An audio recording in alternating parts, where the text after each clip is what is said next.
Primeira pergunta foi de Manuela Fávaro, menina muito zoeira, perguntou se eu tenho costume de me exibir pelos arpejos perfeitos.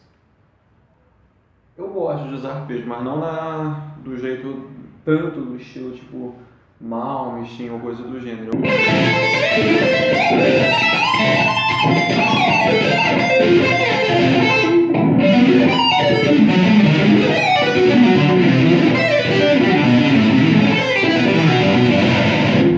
Então, eu gosto de usar vários arpejos assim intercalados nas coisas que eu estou tocando, no meio das frases.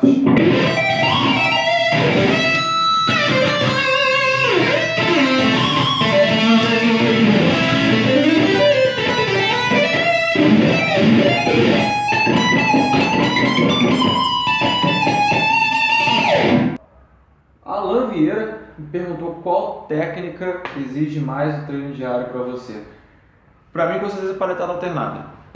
Desde quando eu comecei a tocar e comecei a ir evoluindo, eu fui notando que eu tinha mais facilidade para fazer as coisas com ligado. Tanto é que uma coisa que eu costumo fazer muito quando eu estou tocando é estar tocando algo com paletada e depois mesclar com outra coisa com ligado. Só que isso é um costume que eu criei, mas veio da dificuldade que eu tinha de manter a paletada o tempo todo.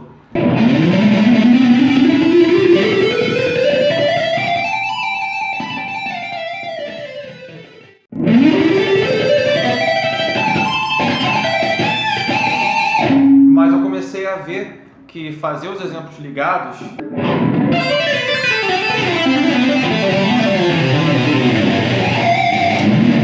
para mim era mais tranquilo. Edson Emanuel, por que sua preferência é a guitarra e não outro instrumento? Quando eu era criança eu queria tocar teclado. E eu lembro que eu vi Lanternas Afogadas prestando atenção no solo, eu achei aquilo lindo. Falei, porra, eu vou tocar guitarra. E depois eu ouvi Smooth, do Santana, na rádio. Eu achei aquilo sensacional, falei, pô, quero fazer isso, quero seguir esse caminho. Nicolas me pergunta, qual a sua opinião sobre o rock desde 2000 até os dias atuais? Rapaz, tá foda. Mas assim, o que eu notava era que tinha uma galera muito jovem, dos anos 70, 80, e os caras podiam ter 19, 20, 21 anos, os caras faziam música extremamente adultas. O disco do Cacophony, que tinha o Jason Becker, o cara tinha 17 anos, pô, olha o que ele tocava e o nível de composição dele ali nas músicas. O pessoal do Metallica, na casa dos 20, fez o Master of Puppets. E hoje em dia a gente vê, às vezes, os caras com 30 anos fazendo umas músicas como se fossem adolescentes. E o que eu acho me incomoda mais é a questão de estar muito padronizado. Muitos poucos destaques eu consigo ver. Mesmo eu não sendo fã, de 2000 pra cá, o que eu vi com uma sonoridade legal e diferente foi o System. Tem o Disturbed, eu gosto de algumas coisas que eles fazem, algumas músicas eu acho bem legais. Children of Bottom, que é misturar death metal com teclado, e tem coisas que tu vê que é de hard rock ali no meio, eu acho sensacional o jeito que eles fazem isso. E erudito e tal. O Arch Enemy, eu acho bem legal também o trabalho do Nevermore. Mastodon, acho bem legal. Tem coisas que eu acho boas, só que eu acho que hoje em dia as coisas estão um pouco mais plastificadas, vamos botar assim, tem que ser um padrãozinho a ser seguido. E muita coisa boa às vezes acaba não aparecendo. João Guimarães me pergunta a diferença entre ponte fixa e ponte com microafinação. Qual que você gosta mais e por quê? No caso assim, vamos botar qual seria a diferença entre ponte fixa e ponte flutuante. A minha, você pode notar aqui, ela é fixa. Pode notar aqui, ela vem por trás. Tá vendo? No caso é essa. Todos os modelos de guitarra que eu tenho são pontes fixas, mas é uma preferência minha. Eu mudo muito a afinação de guitarra e eu gosto. A pegada da guitarra sem ser Floyd Rose, né? Floyd Rose geralmente tem um escavado aqui e a pessoa tem como dar alavancada tanto para frente quanto para trás. Ou mesmo não sendo assim, ela tem pivôs que a ponte fica meio que flutuando um pouco aqui. E você pode ter esse movimento de alavanca, a microafinação fica aqui para permitir que ela não fique desafinando a torta e a direita, né? Wanderson me perguntou como foi seu primeiro contato com rock clássico. Tinha por volta uns 14, 15 anos, uns 15 anos, e eu peguei emprestado uma coletânea do Aerosmith, mas eu não tinha internet na época, então assim, era aquele negócio, quando eu conseguia um disco, um álbum emprestado, eu ouvia aquilo ali até ele furar. Uma coletânea do Whitesnake, aí depois foi uma do Dire Straits, Led Zeppelin, foram os primeiros contatos que eu fui tendo com o rock clássico.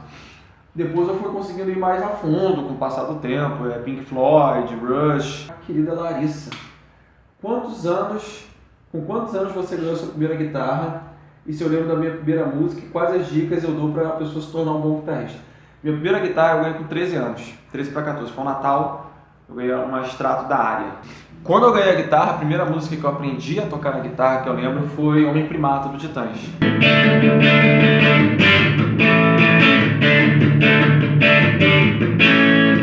Eu lembro que foi isso. Eu acho que eu já até sabia tocar, mas foi a primeira música que eu toquei quando eu peguei a guitarra. E as dicas que eu poderia dar para alguém se tornar um grande guitarrista, essa parte eu acho que é que eu gosto mais de comentar com o pessoal. Eu lembro que eu peguei uma coletânea que era do White Snake e era aquela fase dos anos 80 deles, ou seja, era mais virtuoso.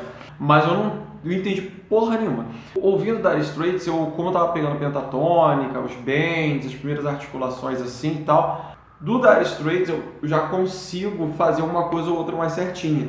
Então eu comecei a reparar que ele usava muito bend, muito vibrato, né? Os links tinham umas respirações legais, umas passagens bacanas, mas era assim, era viável eu ouvir e tentar conseguir assimilar o que ele estava tocando.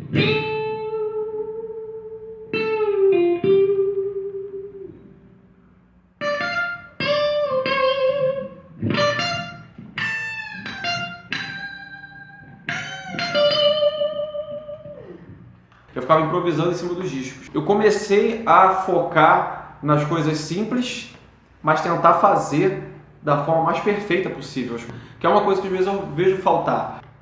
Outra dica que eu posso dar relacionada a isso é você ver as coisas que você gosta. Se você gosta de metal, então beleza, vá a fundo na história do estilo.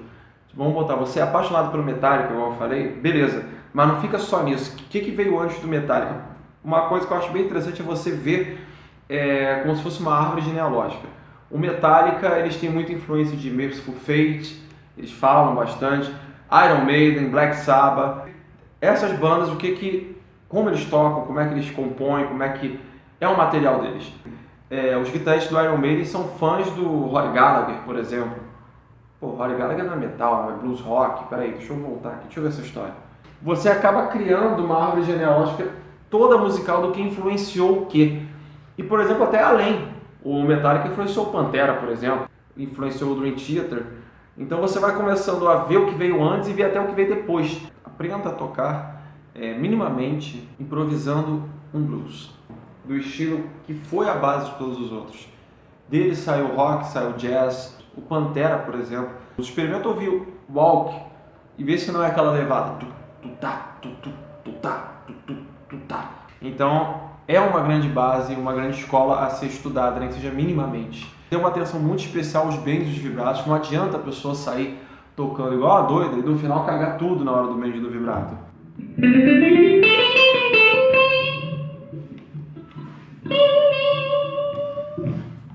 Não adianta. É melhor ela tocar pouca coisa, mas com perfeição.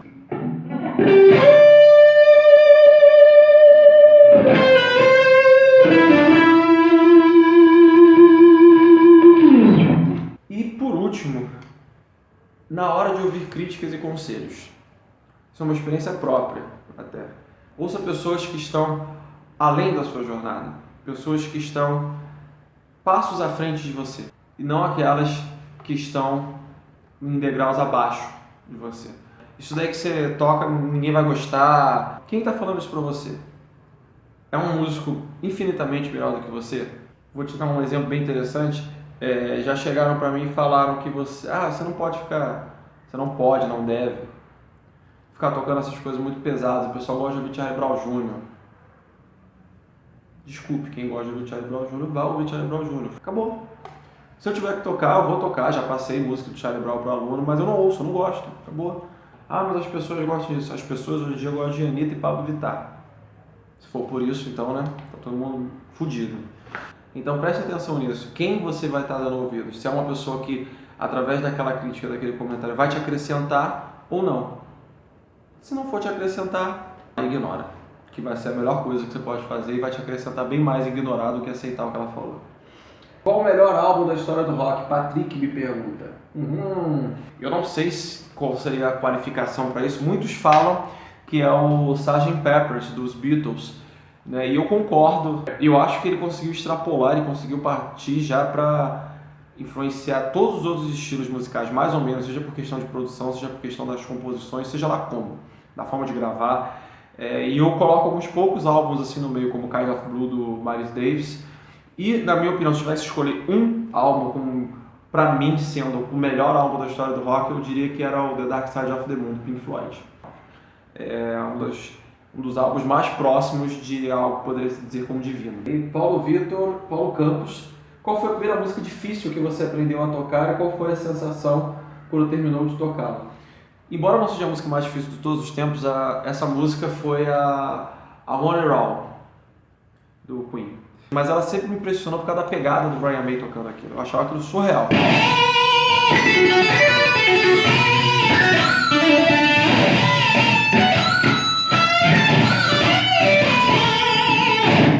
Mas a pegada dos bends, do vibrato, como ele entra no solo do primeiro bend, fazer esse tipo de articulação e de pegada me ajudou muito. Quando eu ouvi essa música a primeira vez, eu falei, eu só vou ser um guitarrista quando eu conseguir tocar isso. E foi uma realização, uma grande realização para mim. Bem, então é isso. Terminando mais um papo de guitarra. Muito obrigado por vocês terem assistido esse vídeo. E logo logo a gente se encontra novamente. Tchau e até a próxima.